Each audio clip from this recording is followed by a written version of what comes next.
If I had to start trading again in 2026, knowing everything I know now, I'd do almost everything different. Most of the things beginners are told to do today are the exact things that slowed me down, confused me, and nearly pushed me out of this game altogether. I'm talking about the strategies, indicators, signals, watching charts all day, all of it. See, when you're new, you think trading is about finding the setup, the edge, the secret everyone else doesn't know. But after years in the market, you realize something uncomfortable. The problem was never the market, it was how you were taught to approach it. So in this video today, I'm not giving you another strategy, I'm not selling you shortcuts, and I'm definitely not promising overnight results. I'm breaking down the exact approach I would personally take if I was starting from zero in 2026, and what I'd ignore, what I'd focus on, and what actually matters if your goal is to last in this game and not just to get lucky once. So guys, if you're new to trading or you've been at it for a while but feel like you're running in circles, this might save you months, maybe years of frustration. So stick with me, because what comes next is the part most people would never tell you.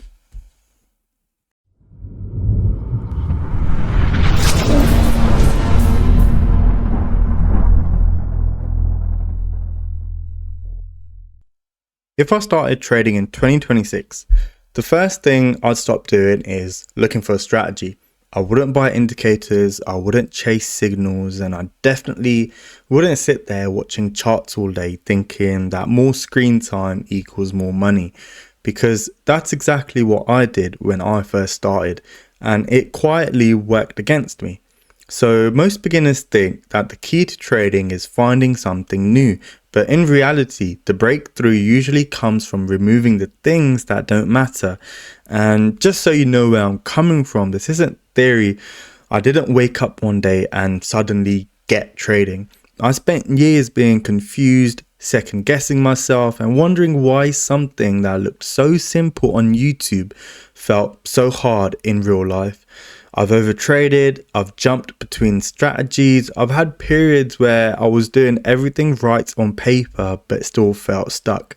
So what I'm sharing in this video isn't what looks or sounds good, it's what's left after trial, error, and a lot of honest reflection. If I could sit my past self down and say, forget all the noise, start here instead, this would be it. So, why do most beginners start wrong? Here's where most beginners go wrong. It's not their fault. When someone first starts trading, the very first question they ask is, what strategy should I use?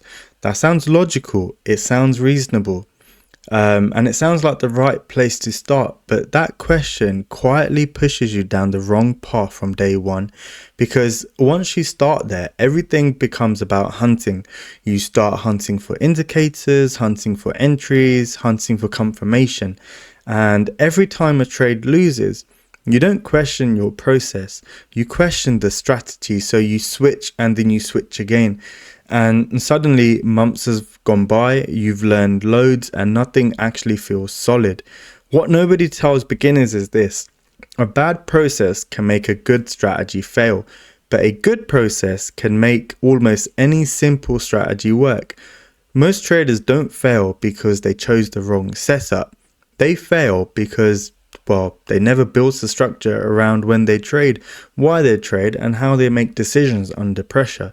So instead of learning how the market moves, they learn how to react to it.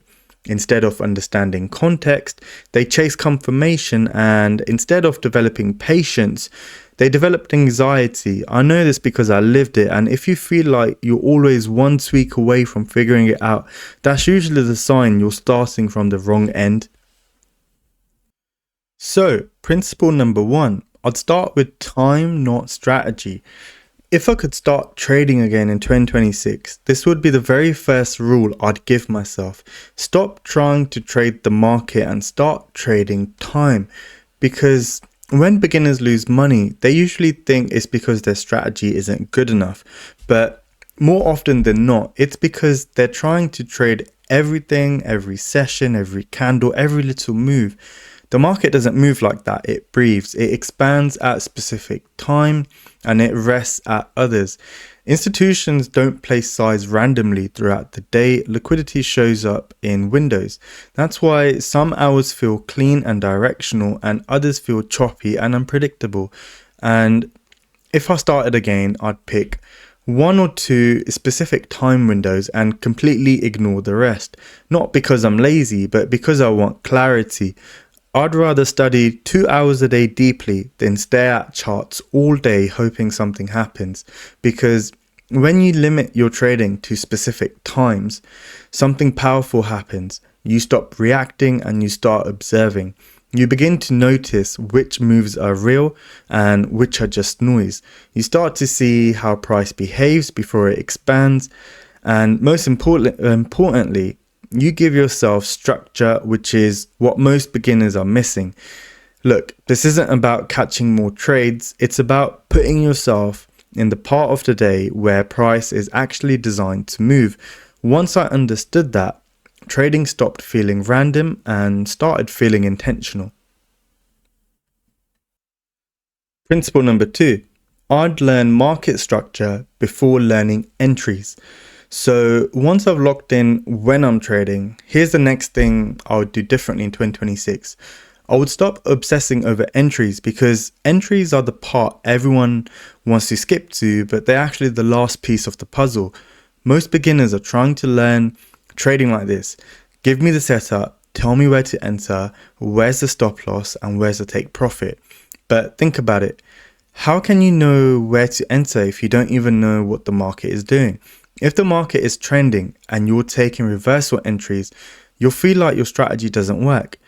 And if the market is ranging and you're forcing breakout entries, you'll get chopped to pieces. And that's the reality for most beginners. They're not losing because they're bad at clicking buy or sell.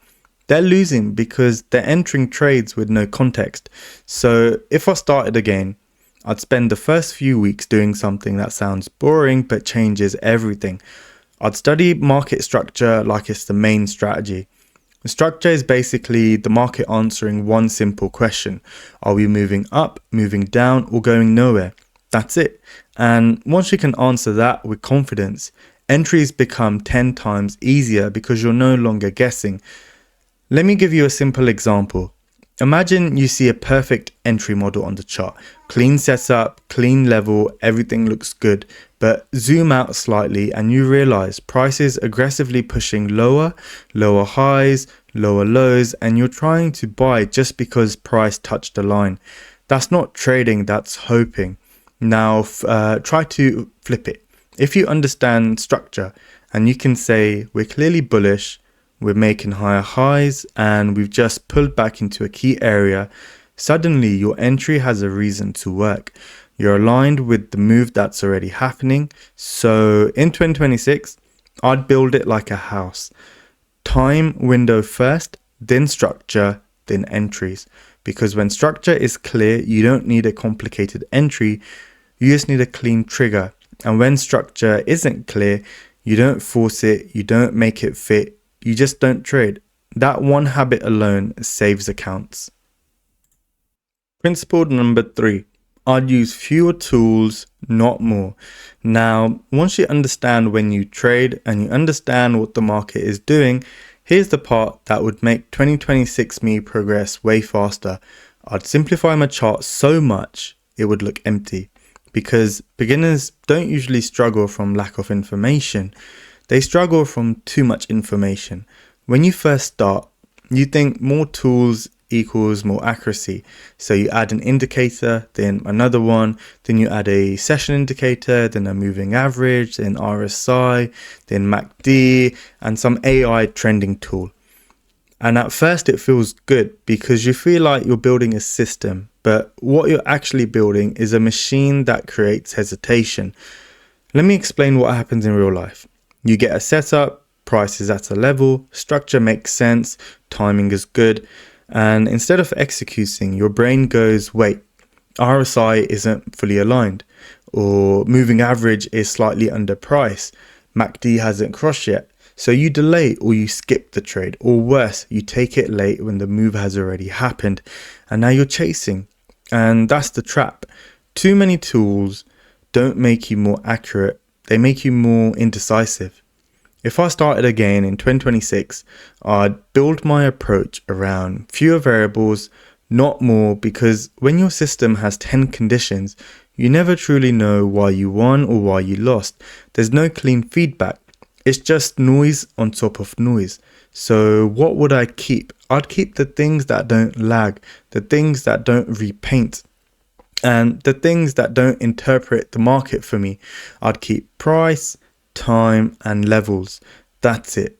And if you're a SMC style trader, it becomes even simpler. Time window, structure, key area or price level, clean trigger, and that's the whole game. Here's a simple example. You've got two traders and they see the same chart. Trader A has 5 indicators telling him 5 different stories. One says overbought, one says trend is up, one says trend is down, one says wait, one says buy. So trader A freezes or overthinks or takes the trade with doubt. Now you've got trader B, who has a clean chart. He knows the session, he sees the structure, he knows the level, he waits for the trigger, and when it appears, he executes with clarity. That's why minimalism wins in trading. It's not because indicators are evil, it's because the market is already hard enough without you adding extra voices into your head. And here's the deeper part most people miss. When you simplify your tools, you simplify your decisions. And when you simplify your decisions, you become consistent. In 2026, I'd rather be a trader with a simple system I can execute 100 times than a trader with a complex system I only execute when I feel confident. Principle number 4, I'd focus on risk before profit. Now, if I'm being completely honest, this is the one that would have saved me the most pain. If I started trading again in 2026, I wouldn't focus on profits first, I'd focus on the risk first, because beginners don't usually lose because their idea is terrible. They lose when they're wrong and they lose too much. When you're new, you're emotionally attached to the win. So you take trades thinking this is the one, and if it loses, it feels personal, and that's where the spiral begins. You start trying to get it back, you take another trade quickly, you increase size slightly, you break your rules just this once, and now one small loss turns into a bad day, then a bad week, and you're back at zero. This is why I say risk is everything. Risk is the only part of trading you can control from start to finish. You can't control the market, you can't control whether price respects your level, you can't control news spikes, but you can control how much you lose when you're wrong, and that one decision determines whether you survive long enough to learn. So if I started again, I'd make one rule non-negotiable. Every trade risks the same small amount, not based on confidence, not based on how perfect it looks, same risk every time. And I know that sounds boring, but boring is what makes you dangerous in trading. Here's a simple example. Let's say you risk £20 per trade. You take 10 trades, you lose 6 and win 4. That might sound bad, but if your winners are bigger than your losers, you can still be profitable. Now imagine you do the beginner version. You risk £20, then you feel confident and you risk £50, then you lose and risk £100 to make it back, and suddenly you're not trading a system, you're trading your emotions. That's why most people never find consistency. Their risk is random, their mindset is reactive, their results are chaotic. In 2026, I tell myself this: your goal isn't to make money this week, your goal is to become the kind of trader who can't be knocked out. Because once your risk is controlled, everything else becomes easier. You stop panicking, you stop forcing trades. You can actually follow your plan because the consequences of being wrong are catastrophic. And that's the real secret. You don't rise in trading by winning more, you rise by losing better. Principle number 5, I journal my thinking, not just my trades. Now, once I've got my time window, structure, a clean chart and my risk under control, this is the part I'd take way more seriously if I had to start again in 2026. I'd journal my thinking, not just my trades. Because most traders who say they journal, they don't really journal. They just screenshot a chart, write entry, stop loss, take profit and call it progress. But let me be honest with you, that doesn't tell you why you're improving or why you're stuck. If you want to grow fast, your journal can't just be a trade log. It has to be a mirror, because the biggest problem in trading usually isn't your strategy. It's the decisions you make when you're tired, impatient, bored or emotional. So if I started again, I'd journal questions like, why did I take this trade? What was I expecting price to do? Was I calm when I clicked or was I chasing? Did I take this because it was my model or because I didn't want to miss the move? That's where the real edge is, because you can spot the pattern in your thinking, you can fix the pattern in your results. Here's a simple example. Imagine you take a trade and it loses. The beginner conclusion is my strategy doesn't work. But if you journal properly, you might discover something like, I broke my time window, or I took it after 2 losses. I entered early because I felt like it was going to run without me. Now you've got something to actually improve on, because the issue wasn't the setup, it was your state when you executed. And over time, this becomes powerful because you start seeing your personal leaks. Maybe you take your best trades in the first hour of London, but you give it all back in the last hour of New York. Maybe you trade perfectly until you're up on the day, then you get loose. Maybe your biggest losses come from revenge trades, not bad analysis. You can't fix what you can't see, and journaling your thinking makes it visible. So in 2026, I'd keep my journaling stupidly simple. I'd have a quick template, something like this. So number 1, setup quality. Was it actually my model? Yes or no? Number 2, context. Did structure and time make sense? Number 3, execution. Did I follow my rules 100%? Number 4, state. How did I feel when I clicked? Was I calm, rushed, FOMO, angry, bored? And number 5, lesson. What's the one adjustment I'd make next time? That's it. 5 lines, but those 5 lines will teach you more than another random strategy video, because here's the truth. Your results are a reflection of your habits, and journaling is how you catch your habits in real time before they destroy your account.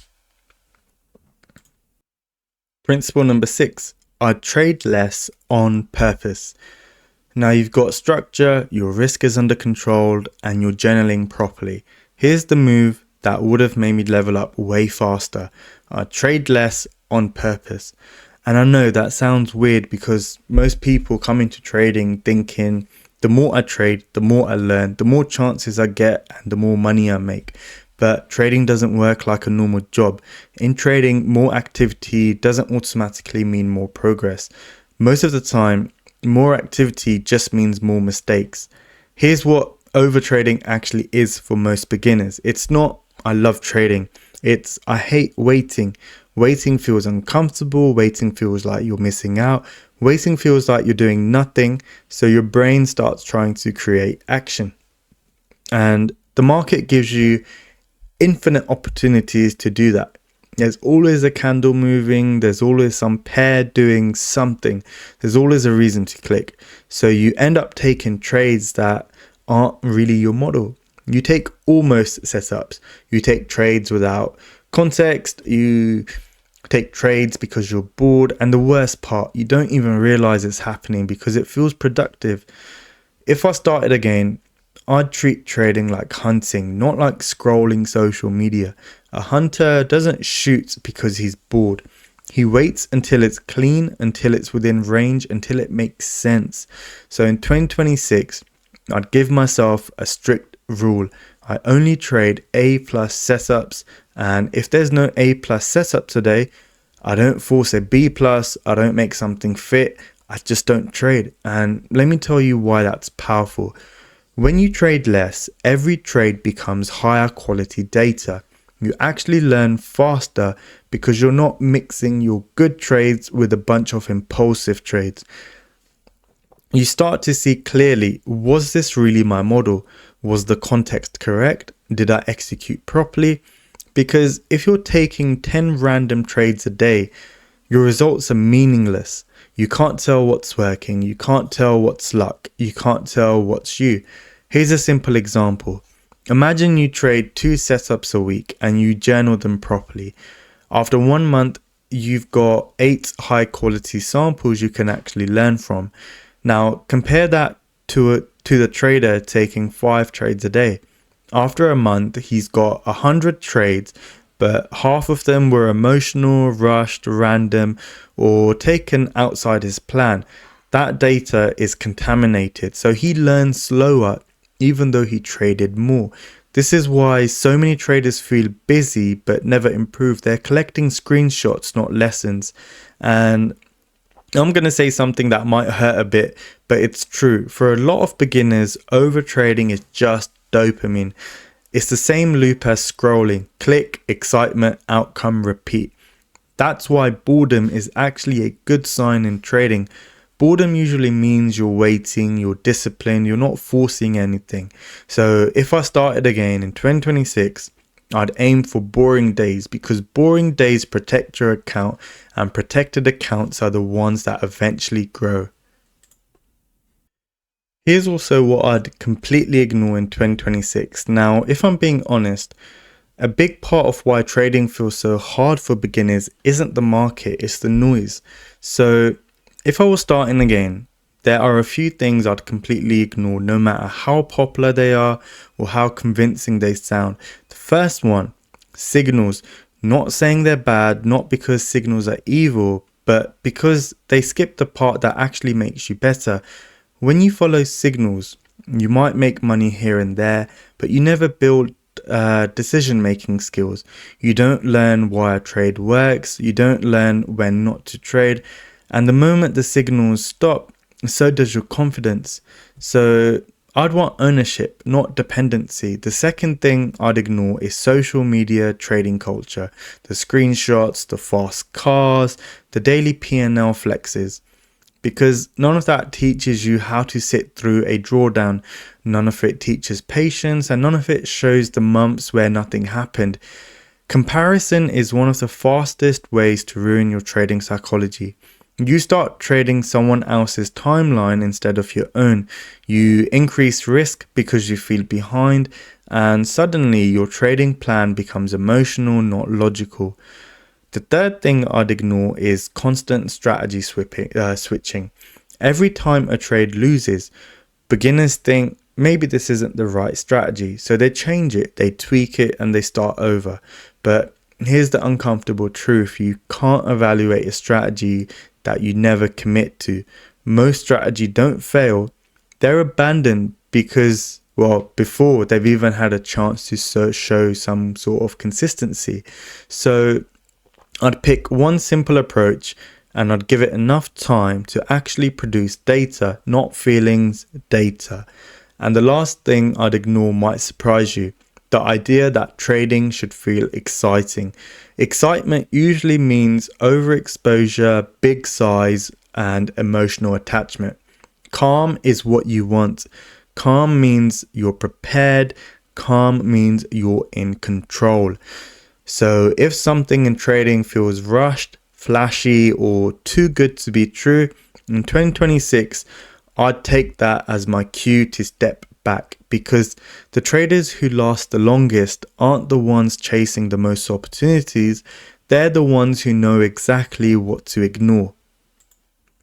So what does this approach actually lead to? Now, I want to be really clear about something. If you take everything I've just talked about and actually apply it, this approach doesn't lead to fast results, it leads to real ones. In the beginning, it's probably going to feel slower than whatever you've tried before. You'll trade less, you'll sit out more days, you won't feel the constant rush of I'm doing something. And that can mess with your head at first, because trading culture tells you progress should look exciting, but in reality, progress in trading is usually quiet. What this approach actually gives you first isn't profit, it is stability. You stop blowing days in one bad session, you stop giving back a week of work in one emotional trade, you start finishing days mentally intact. Then something else happens. Your confidence becomes calmer, not the hype kind, but the quiet kind that comes from knowing you followed your rules regardless of outcome. And once that happens, consistency starts to show up. Not because you suddenly got smarter, but because your behavior stopped fighting your system. Let me put it this way. This approach doesn't make you feel like a genius on your best days, but it also doesn't make you feel like quitting on your worst days. Over time, you start seeing patterns.